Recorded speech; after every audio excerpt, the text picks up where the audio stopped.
palabra. Señor, gracias por la oportunidad que nos da de abrirla, Señor, de estar aquí delante de tu palabra, que es verdad, que ilumina lugares oscuros, Señor. Señor, y que alumbra, Dios mío, Señor, aquellos rincones de nuestro corazón, Dios mío, que muchas veces no están bien. Y tú nos quieres hacer tanto bien, Señor. Así que te pido que ilumines, que nos des de ti, Señor, que nos des de tu Espíritu, para que sea predicada también con denuedo y autoridad. En el nombre de Jesús. Amén y amén. Abrid las Escrituras, acompañadme si queréis. Os animo a que lo hagáis. Al Evangelio de Mateo, capítulo 5. Evangelio de Mateo, capítulo 5. Vamos a proseguir en este día con nuestra serie del Sermón del Monte. Y Jesús en esta mañana sí, nos va a volver a repetir algunas palabras que estuvo allí diciendo a través de su Espíritu. Jesús está en la montaña y va a hablar de una comunidad que es diferente a todas las sociedades, diferente a todo grupo de personas. Esta gente que lo compone son en esencia diferentes, actúan de manera diferente e influencian de manera diferente. Lo que vais a ver en el Sermón del Monte es una sociedad contra cultura. Sociedad contra cultura. Y hoy nos vamos a dar cuenta de ello de nuevo, de este antagonismo. Ahora mismo nos hallamos en la primera sección de las bienaventuranzas. En la primera sección, del Sermón del Monte, que se titula Las bienaventuranzas. Si venís conmigo, hoy vamos a estar acampando en los versículos del 10 al 12. Versículos del 10 al 12. Y dice lo siguiente: bienaventurados, inmensamente felices, supremamente dichosos, los que padecen persecución por causa de la justicia, porque de ellos es el reino de los cielos. Bienaventurados sois cuando por mi causa os vituperen y os persigan y digan toda clase de mal contra vosotros, mintiendo. Gozaos y alegraos, porque vuestro galardón es grande en los cielos, porque así persiguieron a los profetas antes de vosotros. La sequía, la inflación, los derechos de los grupos LGTBIQ, no sé cuántos hay ya, los asesinatos de hombres a mujeres, todo esto suelen ser temas, ¿verdad?, que se escuchan en los noticieros desde hace años y años, con mucha insistencia. Lo increíble es que ninguno hace frente a un gran problema de la sociedad que es la persecución de los cristianos. Según un informe de Puertas Abiertas de 2023, se reportaron 5.621 muertes de cristianos asesinados en el mundo, 2.100 ataques contra iglesias y edificios cristianos, 4.542 cristianos fueron secuestrados. Y estos son solo los reportes, lo que se ha podido reportar. Todo lo que no sabemos, no lo sabemos, pero podríamos imaginar. Hay mucha tendencia global al aumento de la persecución violenta contra los cristianos, que están provocando desplazamientos forzados, secuestros, ataques a comunidades cristianas. El país o los países con régimen autoritario o nacionalista aumentan la presión y la política social contra los cristianos. Y esto no solo pasa en Corea del Norte, también pasa en nuestra famosa Unión Europea, donde las políticas, las iniciativas, las leyes castigan duramente el reconocerse públicamente uno como cristiano. La misma burla es un instrumento de ataque contra los cristianos. Recientemente hemos escuchado algo acerca de esta inauguración de los Juegos Olímpicos, del espectáculo que hubo allí. Ni siquiera lo voy a mencionar, pero es algo bochornoso. Aún así, a pesar de estas calamidades, quiero deciros algo. Hay bienaventuranza. Hay bienaventuranza para aquellos ciudadanos del reino que sufren dichos ataques por la causa de Jesús. Hay persecución, aumenta la persecución y ¿sabes qué? Aumenta también el gozo. Así que hoy es un día donde vamos a ver una realidad, pero también vamos a ver otra realidad que muchas veces los cristianos se nos escapa. Como solemos hacer, vamos a ver algunas consideraciones generales con esta bienaventuranza. En primer lugar, esta bienaventuranza indica claramente que todos los verdaderos cristianos sufrirán persecución o sufren persecución. Es algo intrínseco, es algo propio del cristiano, es otra cualidad igual que las demás anteriores. Es más, es una cualidad producto de las anteriores. ¿Cuáles son las anteriores? Lo tenéis ahí: pobres de espíritu, los que lloran, los mansos, los que tienen hambre y sed de justicia, los misericordiosos, los de limpio corazón, los pacificadores, y vienen los perseguidos. Los perseguidos. Jesús comienza con esa primera bienaventuranza: pobres de espíritu, en palabras coloquiales jerezanas, los tiesos, los que no tienen nada. ¿Nada de qué? Nada con que presentarse delante de Dios para ser justificado. Hay pobreza espiritual, reconocen su bancarrota espiritual, necesitan de la gracia del Señor, no tienen absolutamente nada, y así comienza uno entrando en el reino de Dios. Pero es tal el reconocimiento de esa necesidad que lo lleva a estar con un alma enlutada, triste por haber pecado contra Dios y por ver el mal que hay en la sociedad. Hasta incluso humillar los mansos, bienaventurados los mansos, los que están en el lugar más bajo. Y allí se despierta sed y hambre de justicia. El cristiano se le despierta un hambre voraz por ser justificado delante de Dios, porque el nombre de Dios se ha vindicado, porque cada acción que hace, cada pensamiento que hace, se ajuste a la justicia de Dios. Y después, ¿qué hace Dios? Sale al encuentro y derrama su perdón, derrama su misericordia y convierte a estas personas receptoras de la misericordia en misericordiosos. Después de los misericordiosos, podemos ver que son personas que tienen un corazón limpio. ¿Por qué? Porque han reconocido anteriormente su ennegrecido corazón y ahora están en paz con Dios y procuran la paz, son fabricantes de paz en el mundo.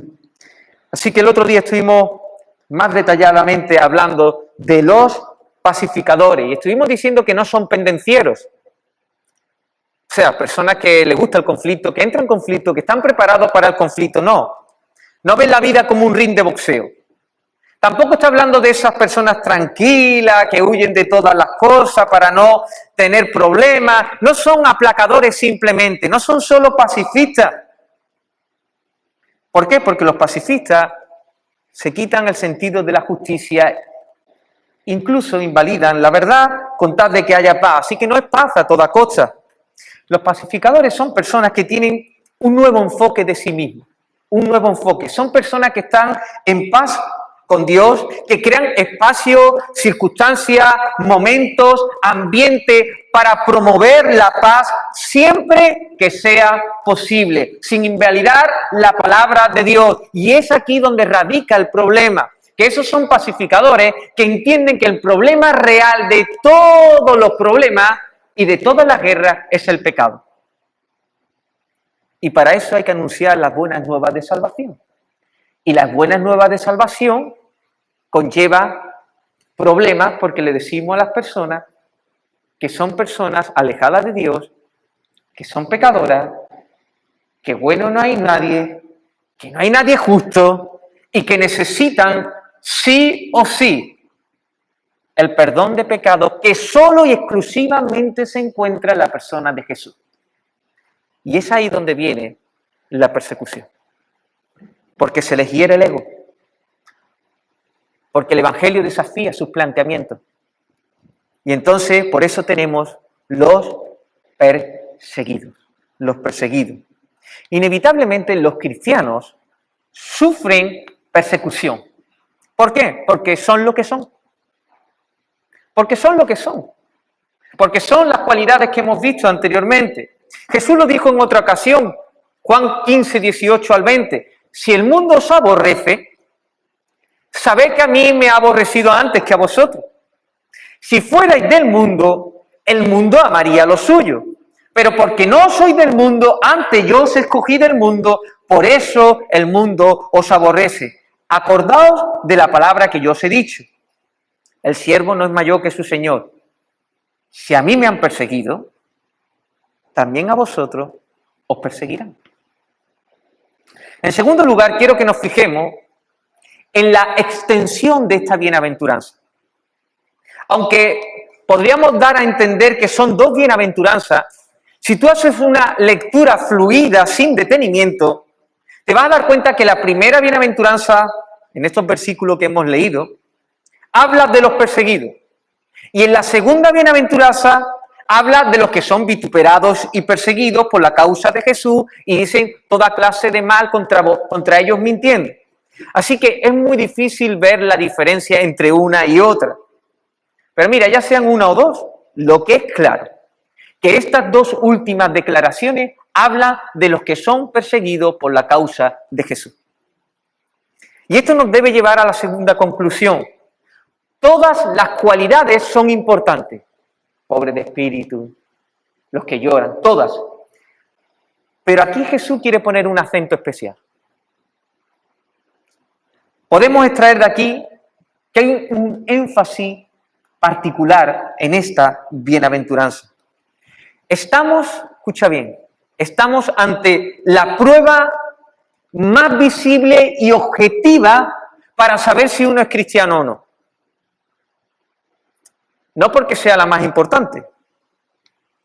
Todas son partes importantes del carácter cristiano. Pero este es el resultado de las demás.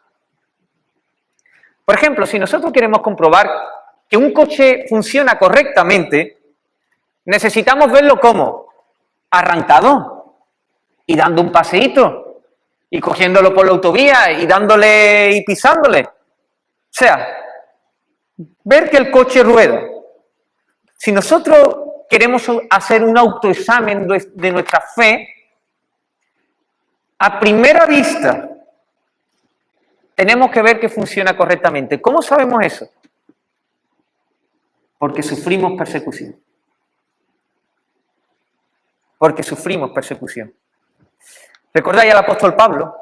Él tuvo que lidiar en muchas ocasiones con su reconocimiento, que no lo reconocían muchos hermanos, como apóstol, pero no solo como apóstol, incluso le injuriaban que él andaba en la carne, que él no estaba predicando la ley más el evangelio de Jesús, sino solo el evangelio. Entonces decían, no, este es un falso maestro, decían algunos, este es un falso ministro de Cristo, un falso cristiano. En Gálatas escribe acerca de la justificación por la fe. ¿Cristo más la ley de qué?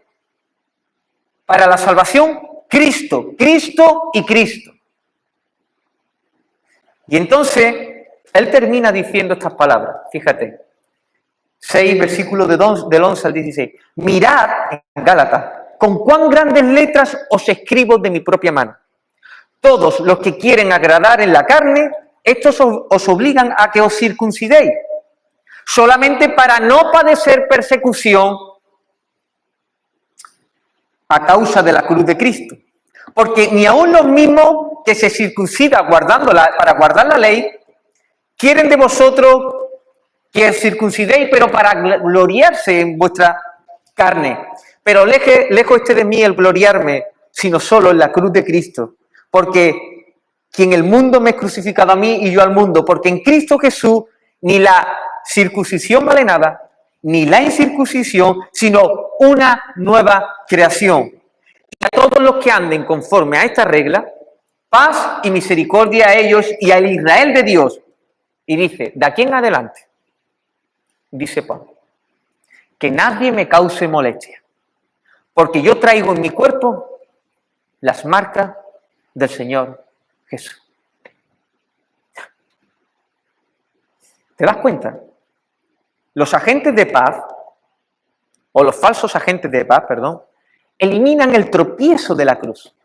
La cruz es un tropezadero y una locura para el mundo, porque no quieren reconocer el pecado que mora en ellos. Y si la cruz se quita, no hay persecución. Si se predica la cruz, la gente se levanta con violencia y ataca. ¿Cuál es la marca probatoria de que un cristiano es cristiano? Las marcas. Claro, el apóstol Pablo podía ser así incluso y enseñar su espalda. Estoy hablando de las marcas, de esa larga lista que tienen los cristianos de ataques contra su persona. A lo mejor no ha sido un ataque físico, pero sí verbal, de rechazo, de dejarlo a un lado, de burlas. Todo verdadero cristiano, si quieres saber que es un verdadero cristiano, que vea la lista, porque hay ataques desde fuera del mundo, pero también incluso desde adentro, desde la misma congregación, incluso de los que comían en su propia mesa. Así que en tercer lugar, podemos destacar que esta bienaventuranza es una locura para el mundo, pero también la locura del gozo cristiano. Si te das cuenta, no solo hay énfasis en la cualidad. Fíjate bien, en la declaración Jesús habla 2 veces, bienaventurados los que son perseguidos, bienaventurados los que son perseguidos. Habla de sufrimiento 2 veces, de la persecución, pero habla 2 veces de la bienaventuranza. Es un bienaventurado por duplicado. Por duplicado. ¿Por qué es un bienaventurado? Dice, gozaos y alegraos porque vuestro galardón es grande en los cielos, porque así persiguieron a los profetas que fueron antes de vosotros. Vemos una bienaventuranza que está llena de dolor, de sufrimiento, de calamidad, pero también una bienaventuranza llena de dicha, de felicidad, de gozo, de alegría. Y esto es una auténtica locura. Explícamelo. Explícame esto, Isaías. ¿Cómo se va a ser feliz de manera duplicada cuando uno es perseguido, cuando le acusan como malhechor sin serlo, cuando uno es calumniado, injuriado, golpeado y puesto en una cárcel incluso para quitarle la vida? ¿Cómo se puede gozar uno ahí? Y de manera duplicada. ¿Esto qué me estás diciendo? Pues Jesús lo está diciendo. Y para ellos, para los que están escuchando estas palabras, tenía que ser una tremenda locura. Ellos esperaban, como hemos dicho muchas veces, a ese Mesías que les proveyera paz y gozo a través de la fuerza militar, a través de algo catastrófico que le pasaran a los romanos. Ellos decían, nosotros somos cabeza, no cola. Nosotros somos los que perseguimos a los enemigos hasta ponerlos por estrado de los pies. ¿Cómo que los perseguidos, los que están huyendo, los que se marchan, los que van, cómo van a ser ellos felices? Jesús está diciendo, perseguidos, bienaventurados. Perseguidos, gozosos. Él mismo lo experimentó. Jesús, de camino a Gólgota, iba para sufrir la peor muerte que un ser humano ha podido sufrir. Y dice en hebreo que puso su gozo delante de él. ¿Acaso no es este tipo de gozo el que Juan y Pedro, después de ser azotados, encarcelados y amenazados, experimentaron? Dice Hechos 5:41, y ellos salieron de la presencia del concilio gozosos por haber sido tenidos por dignos de padecer afrenta por causa del nombre. No hay nada más loco que esto en el mundo. Perseguido por la causa de Jesús y estar gozoso. En una sociedad que piensa que el sufrimiento, que la negación o el sacrificio no vale la pena. En una sociedad contraria a Jesús. En una sociedad cuya búsqueda de la felicidad tiene que ver con el ombligo de uno mismo. ¿Cómo que bienaventuranza? Pues Jesús sí nos dice que aquí hay bienaventuranza. Y una bienaventuranza duplicada. Así que, teniendo todo esto en mente, vamos a entrar en qué significa los perseguidos. Para ello, como solemos hacer, vamos a quitar piedras del camino. Vamos a decir primero lo que no significa los perseguidos. En primer lugar, no son los que padecen persecución simplemente. ¿Qué quiere decir eso? Que no son solo personas que padecen persecución por raza, sexo, ideologías o razones políticas. No, no. Si no es por la causa de Jesús, no es para estos. O sea, que no estamos hablando del presidente de gobierno que se siente perseguido por la justicia, o por el juez que se siente perseguido por el gobierno. No son estos los bienaventurados. Ni siquiera las mujeres oprimidas por mucho tiempo por los hombres. Ni siquiera los judíos exterminados en las concentraciones nazis simplemente por la raza. No, Jesús está hablando de esta bienaventuranza para aquellos que siguen y que lo siguen y siguen la causa de él. En segundo lugar, tampoco los perseguidos son los fanáticos. Los fanáticos. Y escúchame bien, no estoy hablando de los santos. No tiene nada que ver fanatismo con santidad. Es verdad que cuando muchas veces vemos un hombre santo, creemos que es fanático, y no es fanático, sino que sigue al Señor. Pero sí hay un fanatismo religioso, que son aquellos que con fogosidad, con fervor, con testarudez, con obstinación, intenta imponer sus creencias y, si fuera necesario, usan la fuerza. Usan la fuerza. El apóstol Pablo, antes de convertirse, era uno de ellos. Un fanático. Un celoso. Pero un celoso conforme a la carne y perseguía de muerte a la iglesia. Y los fariseos eran así. El poder político y religioso de la época era así. En los tiempos de las cruzadas, donde los cristianos mataban a los musulmanes y los musulmanes mataban a los cristianos, había fanatismo religioso.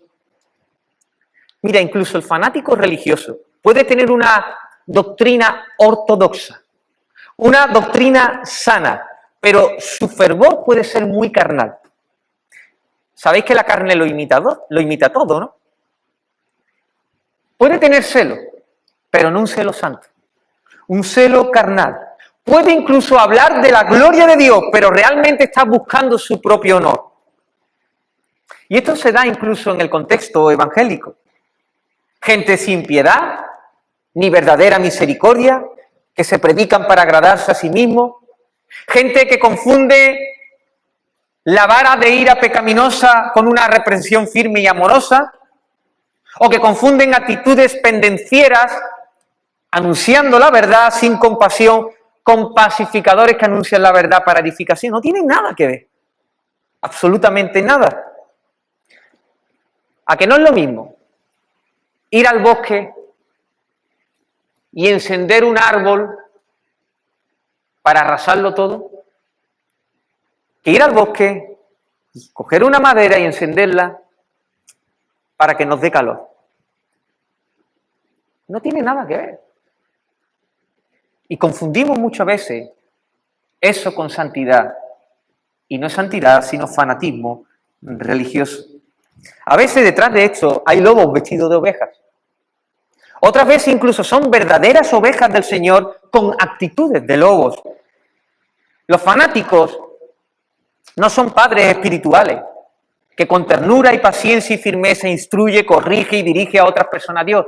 No, no, no. Los fanatismos religiosos son gladiadores, esperando un ring y que se le ponga al oponente ahí para anunciar la verdad sin amor y sin compasión, para su propio honor y para redirigir a las personas hacia sí mismos. Así que, cuidado, porque te imaginas que eres un fanático religioso y estás predicando de esta manera y sin compasión y de repente te insulten y dicen, anda, bienaventurados los perseguidos.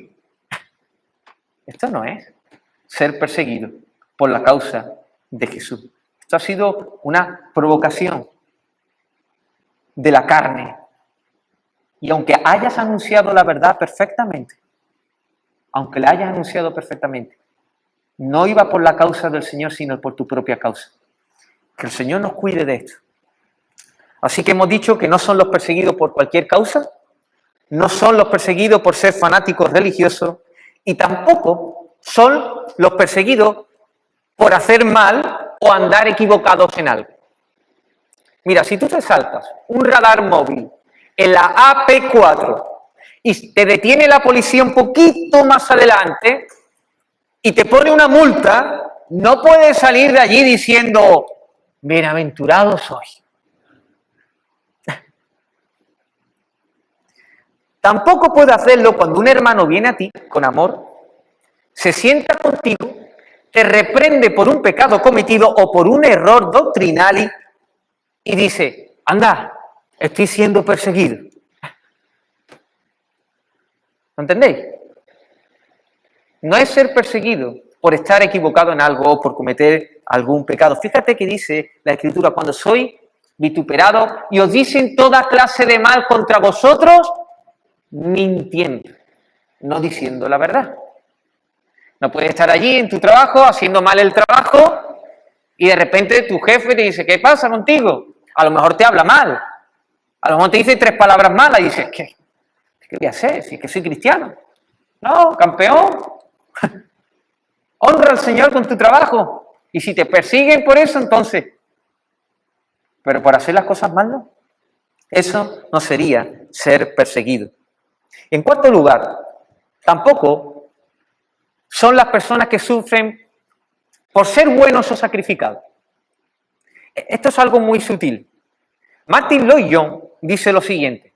La bienaventuranza esta, no dice que somos felices si sufrimos por ser buenos o nobles, por la excelente razón de que probablemente nadie sufre persecución por ser bueno.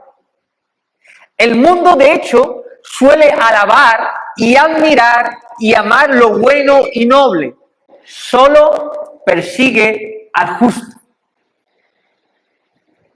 El mundo solo persigue al justo. ¿Qué verdad más grande?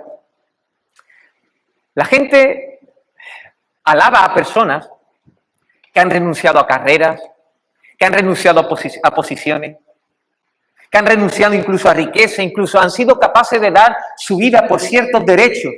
El mundo lo aplaude, lo alaba. Pero esto debe hacernos sospechar, porque la justicia del reino trae sufrimiento.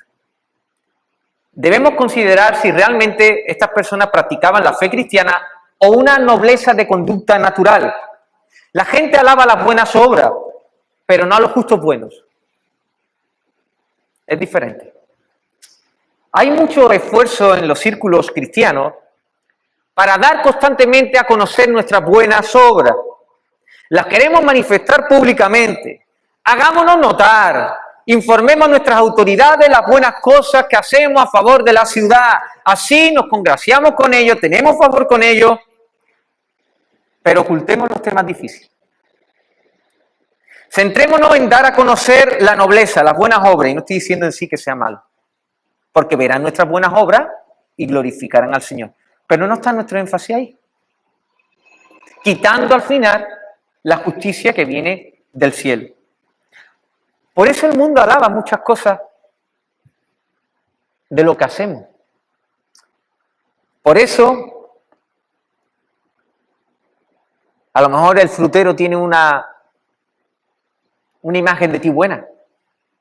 O el vecino. O el peluquero. Qué buena persona es esta. Y deberíamos dar buen testimonio. Pero que te escuchen hablar de la ideología de género. Que te escuchen hablar del aborto. De lo que piensa Dios acerca de los roles en el matrimonio. Del camino exclusivo de salvación que solo hay en Jesús. De la condición caída del ser humano. Lo mismo cambian de opinión. Lo mismo cambian sus rostros hacia ti. Esto no quiere decir, cuidado, que nadie tenga un buen concepto acerca de nosotros. Lo deberían tener. Como cristianos ejemplares. Pero hay una mezcla siempre. Nosotros podemos atraer a muchos por nuestro testimonio sincero, pero a la vez, sí o sí, atraeremos a otro para que nos persiga. Lo atraeremos. Así que ya despejado el camino, bueno, Isaías, entonces, ¿qué significan los perseguidos? En primer lugar, los perseguidos, entremos en este tercer punto. ¿Qué significa entonces? Teniendo en cuenta que la cualidad de perseguido es un fruto de las anteriores, podemos decir con claridad que los perseguidos son los que tienen un carácter esencialmente diferente. El carácter de Cristo lo refleja. Si el resto de las personas son confiados en sí mismos, nosotros confiamos en el Señor. Si del mundo son los hedonistas que buscan el placer evitando el sufrimiento y todo sentimiento de culpabilidad y que se niegan a arrepentirse, nosotros somos los que oramos, los que clamamos al Señor, los que lo buscamos para pedirle perdón constantemente. Si las personas buscan la justicia propia, nosotros estamos enfocados en el reino de Dios. El mundo busca el mundo, las cosas del mundo. Nosotros buscamos la justicia del reino, ser cada día más como Jesús. Si el mundo es implacable, sin piedad y cruel, aunque se ven como ángel de luz, nosotros extendemos misericordia, nos acercamos, damos, repartimos. Si las personas tienen un corazón inclinado al mal y no reconocen su maldad, nosotros somos aquellos limpios de corazón, los cambiados desde adentro, desde lo más profundo de nuestro ser, que buscamos el nombre de Dios sea glorificado, sea santificado. Si las personas son los pendencieros, los que buscan la paz, sin tener en cuenta la verdad, nosotros somos los que somos reconciliados con Dios, que procuramos la paz siempre que sea posible. ¿Nos damos cuenta? Los perseguidos son diferentes. Sí, van a trabajar, van a los sitios que van todos los demás, pero la esencia, los deseos, las inclinaciones, las ambiciones, las motivaciones son totalmente diferentes. En segundo lugar, los perseguidos son aquellos, vuelvo a repetir, que son perseguidos por la causa de Cristo, por su causa.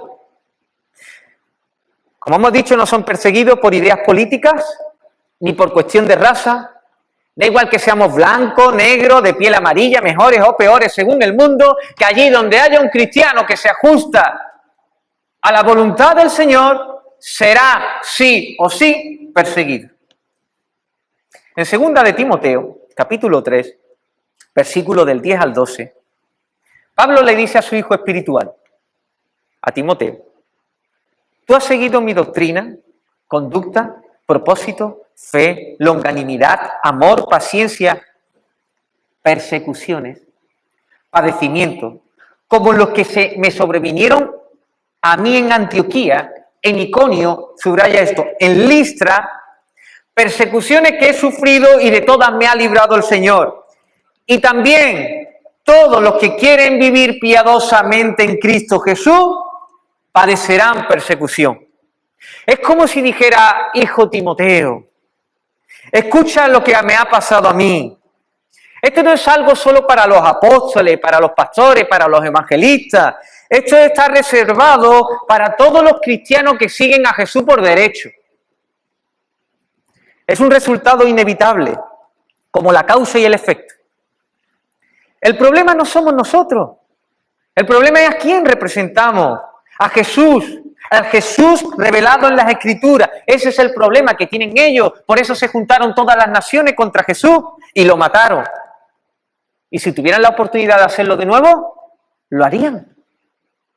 Y nosotros, como somos embajadores, como somos representantes de Jesús, porque lo anunciamos públicamente, porque vivimos de acuerdo, entonces la gente levanta fake news. No me ha salido el inglés, ¿no? Bulos. Falsas acusaciones contra nosotros, para acusarnos. Hablamos de Jesús y no lo toleran, no lo aguantan. Enseñamos todo lo que enseña Jesús y entonces decimos, manifestamos su vida en nosotros y se lanzan como un león, como presa, para devorar. Se burlan de nosotros. Anda, mira, ahí viene el aleluya. Mira el curita. Nos rechazan, nos dejan a un lado. Jesús es el problema. Jesús es el problema. Los perseguidos son personas que con su fe condenan al mundo. La fe de los perseguidos condena al mundo. No van condenando al mundo, pero la forma de conducirse coloca el foco en el pecado de ellos. ¿Recordáis esos punteros láser cuando salieron? La primera vez que salieron, punterito láser, ¿no? Con el colorcito, creo que era rojo, ¿no? Si no recuerdo mal. De los primeros, ¿eh? De los primeros. Tenemos que remontar. Y allí iban a los estadios de fútbol con su puntero, ¿verdad? Y empezaban ahí con el punterito ahí a darle al portero para intentar inquietarlo, molestarlo. El cristiano que vive de acuerdo a la voluntad de Dios es un puntero láser para los otros. No va por ahí con la finalidad de ofender, con la finalidad de condenar, sino viviendo como vive, despierta conciencia. Despierta conciencia.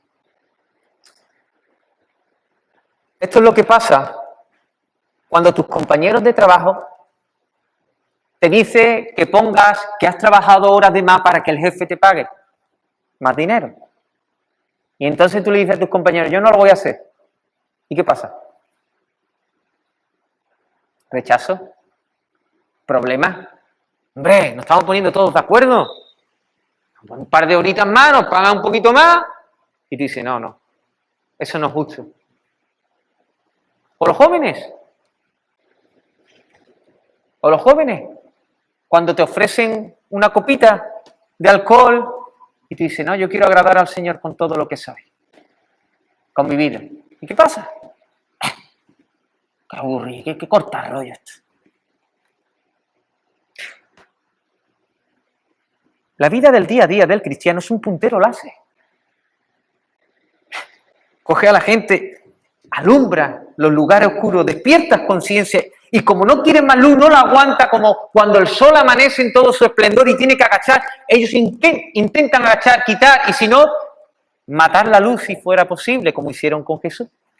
La luz vino al mundo, pero ellos no quisieron venir a la luz para que sus obras no fueran reprendidas, por eso mataron la luz, acabaron con la luz. En Hebreos 11 aparece héroes de la fe. Uno de estos héroes fue Noé. Noé fue encargado a construir un arca porque iba a pasar lo que nunca había pasado. Todavía no había llovido a la tierra. Salía al principio como un vapor desde la tierra. Mira, Noé construye un arca, la maldad del ser humano ha llegado hasta el colmo, voy a hacer justicia y aquellos que estén dentro del arca serán salvos. ¿Te imaginas a Noé? Allí construyendo un día, otro día. Yo me imagino proclamando el Evangelio. Además dice la palabra que era testimonio. Durante 120 años estuvo allí. Estaría anunciando que viene, que se acerca, que la maldad del ser humano ha llegado, que solo aquellos que entren aquí van a ser salvos. Al principio me imagino los de allí de la sociedad viendo a Noé. ¿Qué le pasa a este? Que dice que la maldad ha llegado hasta ahí, que Dios le ha dicho que hay un arca, que este está, y que va a llover. Sí. Pero él día tras día seguía, y seguía, y seguía, y seguía. Y ya los otros, pues ya de la indiferencia a la risa, ya iba cambiando la cosa. Me imagino que empezarían a enfurecerse. Que diría, esto no puede ser. Que harían todo lo posible para ocasionar rechazo contra Noé. No dice esto así la Escritura, pero sí dice que su fe condenó al mundo. Y que él estuvo dando con su vida ejemplo para que otras personas se pudieran salvar. Esto mismo pasó con Abel, perseguido por su hermano Caín, porque él ofreció una ofrenda, que cuando él ofreció la ofrenda, hizo que la de Abel, que Abel se diera cuenta de que su ofrenda era una ofrenda con poco olor agradable al Señor, con nada. Y entonces mató Caín a Abel, quitó la luz de en medio. O podemos hablar de David, perseguido a muerte por Saúl, y cuanto mejor David respondía al mal que le daba Saúl, más lo enardecía, más se encorajaba, más lo odiaba. Daniel, en medio del imperio, con sus amigos, los sabios le tenían un celo, una envidia, tramaban una y otra vez alguna cosa para quitar a Daniel de en medio. Y así pasó con los apóstoles, con los cristianos primero, y sigue pasando en el día de hoy. Los perseguidos son personas que alumbran con su vida la oscuridad, y cuando la oscuridad es alumbrada se ve la miseria.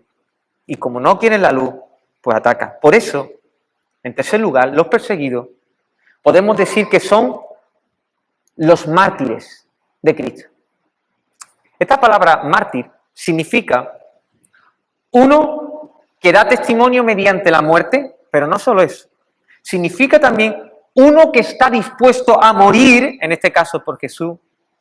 Y si lo vemos en un sentido más amplio en la Biblia, es uno que vive muerto. ¿Cómo que vive muerto? Sí, que vive muerto al mundo para vivir para Cristo.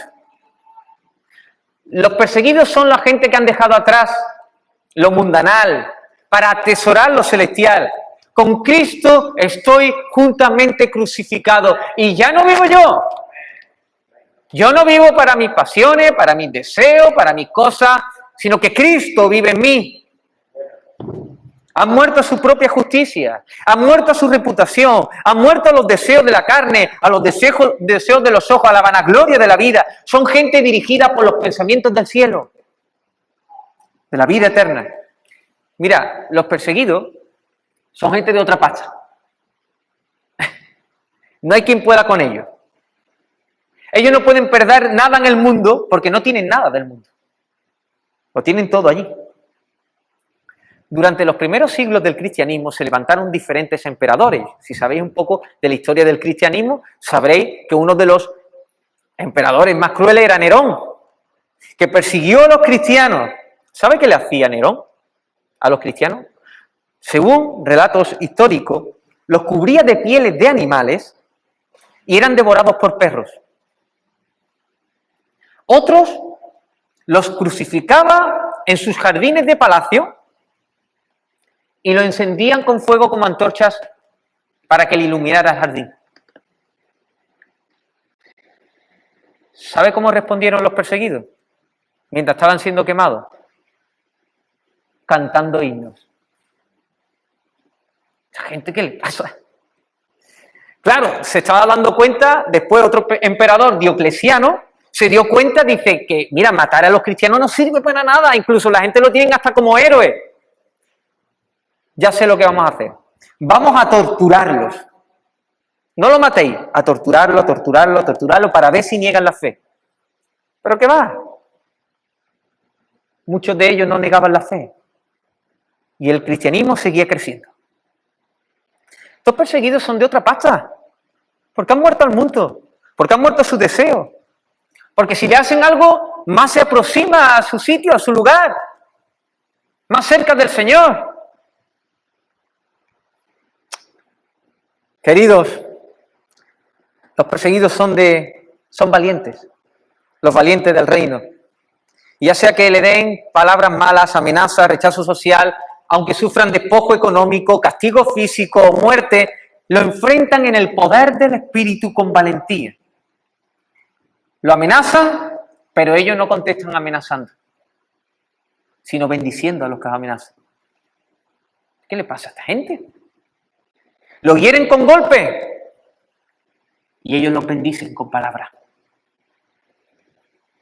Van a un lugar, lo golpean, lo dejan medio muerto, y si el Señor le dice que entre de nuevo en el lugar y de nuevo testifique aquel lugar, como Pablo lo hace en Listra. Hermanos, esta gente tienen a Cristo en ellos y son de otra pasta. Y por último, los cristianos perseguidos, los perseguidos, no se desquitan, no se enojan pecaminosamente, ni se deprimen porque tienen una esperanza viva. Amén. Los perseguidos no reaccionan como los perseguidores. No, sino como Cristo en la cruz del Calvario, cuando fue perseguido hasta la muerte y muerte de cruz, dijo, perdónalo, porque no saben lo que hacen. Y me dirá, bueno, pero ese es Jesús. ¿Quiere que te cuente acerca de Esteban? Un hombre como tú y como yo. Un hombre como tú y como yo. Que el Señor empezó a usarlo de una manera poderosa. Y entraba en una sinagoga y empezaba a debatir con amor, con ternura, intentando ganar a los suyos, a los judíos, pero no podían resistir la sabiduría de Esteban porque estaba lleno del Espíritu Santo, y entonces contrataron a testigos para que lo acusaran falsamente y lo llevaron a concilio. Y el sumo sacerdote le dice: ¿esto es verdad lo que dicen estos testigos? Y bueno, no ve a Esteban lo que hizo. Desde Abraham empezó a hablar para llevarlos hasta Jesús y enseñarle que estaba escrito que él era el Mesías. Y entonces empezó en un momento a hablar acerca de los padres que mataban a los profetas de Dios. Y entonces le dijo: y vosotros también lo habéis hecho con el justo, con Jesús. Y en ese momento se enfurecieron tanto que cogieron piedras y empezaron a matar. Mientras él estaba así, dice: perdónalo, porque no sabe lo que hace. ¿Cómo pudo ser esto? Porque él tenía una esperanza viva. Él tenía una esperanza viva. Estaba lleno del poder del Espíritu. Queridos, los perseguidos son diferentes como Jesús. Los perseguidos condenan el mundo como Noé. Son hombres muertos al mundo, pero vivos para Dios, como los mártires que nos precedieron. Y no se desquitan ni se desaniman porque tienen la misma esperanza que Esteban. Amén. Voy concluyendo. Pues la historia no termina aquí. Hemos hablado de perseguidos, pero no solo eso. Es verdad, los perseguidos sufren, pero los perseguidos se gozan. Amén. Fíjate en el texto. Gozaos, ¿gozaos y qué? Y alegraos. ¿Pero por qué? Te voy a dar tres motivos. Tres motivos que nos habla el texto, al menos tres. ¿Cómo podemos gozarnos en medio de la persecución? Yo te voy a pronunciar ciertos nombres y tú me dices: bueno, no puedo escuchar a todos, pero en tu mente, dice qué te parece, qué concepto tienes. El profeta Samuel, el profeta Natán, el profeta Jeremías, el profeta Isaías, Ezequiel, Daniel, Juan el Bautista. ¿Qué piensas de ellos? ¿Alguien me puede decir algo? ¿Qué pensáis? ¿Qué se te viene a la mente cuando tú escuchas el profeta Samuel, Ezequiel, Daniel? Imagino que estarás ahí diciendo: esta gente eran impresionante. Dice la Escritura que el mundo no era digno de ellos. Fíjate. ¿Sabe qué es lo que hace Jesús? Gozado y alegrado. Y nos da una identificación, nos identifica como los profetas. Cuando se levanta una persona contra ti o alguien, debes recordar como los profetas. Como Jesús, el gran profeta. ¿Te das cuenta qué honor, qué privilegio que Jesús mismo te identifique con los profetas? Tú eres uno de ellos. ¿Que se han burlado de ti en el colegio? Como los profetas. ¿Que te han rechazado? Como los profetas. ¿Que los compañeros de trabajo no han tolerado que tú pongas una hora de más? Como los profetas. Bendito sea el Señor, que nos identifica con los profetas. Nos da una dignidad, hermano. Y eso nos tiene que producir gozo, como pudo pasarle a Pedro y Juan, que dijeron: gozoso por haber sido tenidos por dignos de padecer afrenta a causa del nombre. Vamos a subir el nivel de gozo. Otro motivo, el segundo motivo. La persecución nos da conciencia de nuestro destino. ¿Qué quiere decir? Dice: vuestro galardón será grande. ¿Dónde? ¿Qué quiere decir? Cuando hay persecución, lo que te está diciendo es que vas por buen puerto, que vas camino directo al cielo. Te está diciendo: tienes una etiqueta, estás sellado, vas bien, vas por buen camino. ¿Te das cuenta?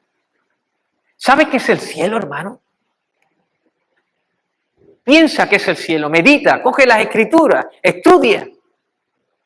Es un lugar increíble. No hay palabras que podamos tener para describir el cielo. En el cielo está todo lo que amamos. Allí están los tesoros que no se pueden pudrir con la polilla ni el orín, ni ladrones pueden venir y hurtarlo y quitarlo.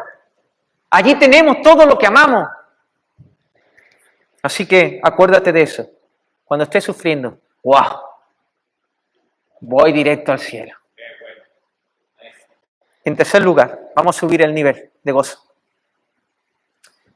Dios nos identifica como si fuéramos profetas. Vamos camino al cielo. Y el tercer motivo para gozarnos es la recompensa. Vuestra recompensa será, escucha bien esta palabra, porque la he meditado, grande. ¿Recompensa cómo? Grande. Mira, Dios es consciente de nuestra negación. Dios es consciente de que morimos al mundo. Dios es consciente de que no respondemos el mal con mal, sino con bien. Dios es consciente de todas las lágrimas que hemos derramado, de todos los rechazos sufridos, las burlas, las falsas acusaciones. Dios es un Dios detallista. Es verdad que tú tienes una lista, ¿verdad?, de las marcas que has recibido, no con resentimiento, sino porque las tienes. Dios no se le escapa ninguna. A ti se te ha escapado mucha, a Dios ninguna. Él te va a recompensar. Te va a recompensar. ¿Pero cómo? Dios te va a recompensar de manera grande. ¿Sabéis que Dios es el único que puede recompensar de manera grande? Porque Él solo es el único grande. Él es el único grande, por eso su recompensa es grande. Cualquier otra recompensa de este mundo, fama, corona, posición, riquezas materiales, cualquier cosa que te puede ofrecer el mundo, eso no tiene nada que ver con lo que Dios te va a recompensar.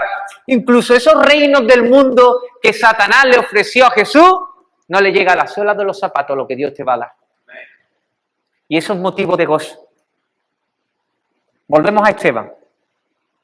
Un hombre que subió a la cumbre del gozo en el momento de más intensa persecución. Mientras todos estaban atentos a él, enfurecidos, apretando los dientes, llenos de ira, dice la Escritura que Esteban estaba lleno del Espíritu Santo. Él era un profeta de Dios, anunciando las verdades. Y dice la Escritura que puso su mirada ¿dónde? En el cielo. Su lugar de destino. ¿Y qué vio? ¿Qué vio? La recompensa. Vio la recompensa, la gloria de Dios y a Jesús sentado en el trono, al lado de Dios. ¿Te das cuenta? Tu recompensa, Jesús. No hay mayor recompensa que verlo cara a cara, que disfrutar de Él. Así que acuérdate, eres cristiano, tienes que tener marca. Si no hay marca, pero marca por la causa de Cristo. Si no hay marcas, no hay cristiano. Si hay marcas, ¿cómo lo enfrentas? No te desanimes. No dejes de predicar. No dejes de hacer el bien. Porque hay motivos para gozarnos, hermano. Recuerda que Jesús te identifica como uno de sus profetas. Así que levántate. Deja de mirar lo terrenal y pon tu mirada directa al cielo. Allí es donde va. Eso es lo que te dice cuando eres burlado, cuando eres manchado, cuando tu testimonio es manchado. Directo al cielo. Y acuérdate que la recompensa está cerca. Nuestro amado Señor Jesucristo. Es verdad que Dios nos va a recompensar, pero esta es la gran recompensa. Estar con Él, la gloria de Dios, percibirla, experimentarla, disfrutarla. Jesús, el deleite de los deleites, el banquete de Dios para su pueblo. Así que, hermano, hay bienaventuranza para ti en medio del sufrimiento. Lo hay, gózate, y alégrate, porque tu galardón será grande en los cielos. Amén. Oramos. Señor, te damos gracias. Gracias, Señor, por tu palabra. Gracias.